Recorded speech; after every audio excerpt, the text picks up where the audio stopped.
Les infos avec Amsatou Faye. Le département de la justice au Sénégal demande à Alioune Tine de présenter ses excuses selon IGFM.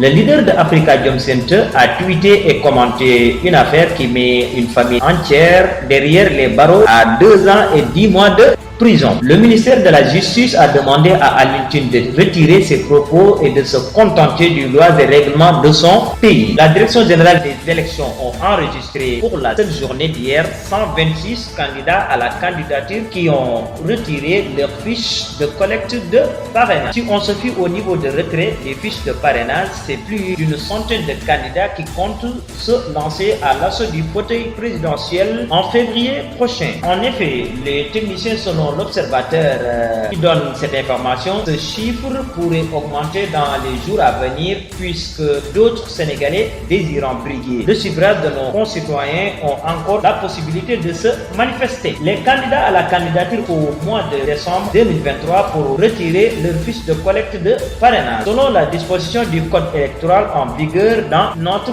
pays, tous les candidats à la candidature ou leurs mandataires qui ont rempli les conditions ont pu retirer leur fiche de collecte de parrainage auprès des services de Tanor Tiendela Fall. Un seul refus de remise de fiches a été noté hier au niveau de la Direction générale des élections. C'est celui de la coalition Sonko Président 2024. Une scène de vol a été filmée à Mbacké. Un individu est entré dans un domicile par effraction et a volé un téléviseur écran plat. Mais la scène a été filmée par une vidéosurveillance installée dans la maison. D'après les images exploitées par Sénéweb, le voleur est passé par la terrasse. Le président de la transition burkinabé a dit hier sur une télévision publique que la priorité actuellement ce ne sont pas les élections mais plutôt la sécurité du pays. Ces propos ont amené l'un des journalistes à lui demander s'il comptait s'éterniser au pouvoir. Il y a tellement de grands contrats, d'excite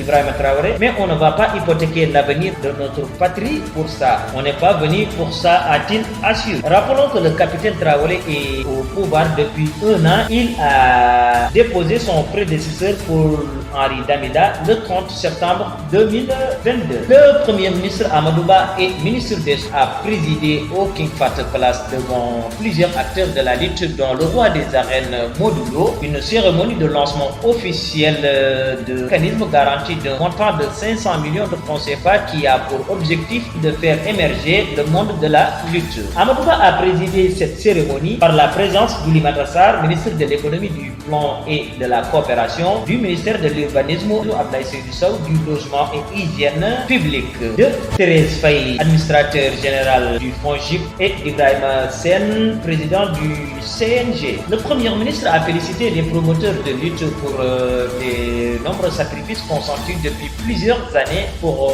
le développement de la lutte au Sénégal. Selon Thérèse Faye, administratrice générale de FONGIP, pour bénéficier de ces financements, les promoteurs doivent être immatriculés du registre du commerce et du crédit mobilier, disposer d'un INEA, mais également d'une licence de promoteur de lutte en cours de validité. Le président du CNG, Ibrahima Sarr, n'a pas raté l'occasion de saluer cet accord, d'accroître les activités et d'impulser un nouveau dynamisme dans le secteur de la lutte. L'équipe nationale du Sénégal va rencontrer celle des États-Unis d'Amérique dimanche à 1h30 pour les quarts des champions du monde de football des sourds qui se tiennent en Malaisie. L'entraîneur de l'équipe nationale des sourds demande aux Sénégalais de faire des droits. L'entraîneur de l'équipe nationale de football des sourds du Sénégal.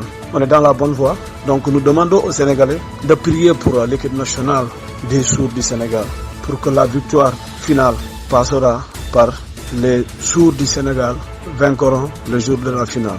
C'est ça qu'on demande aux Sénégalais de prier pour cette sélection nationale.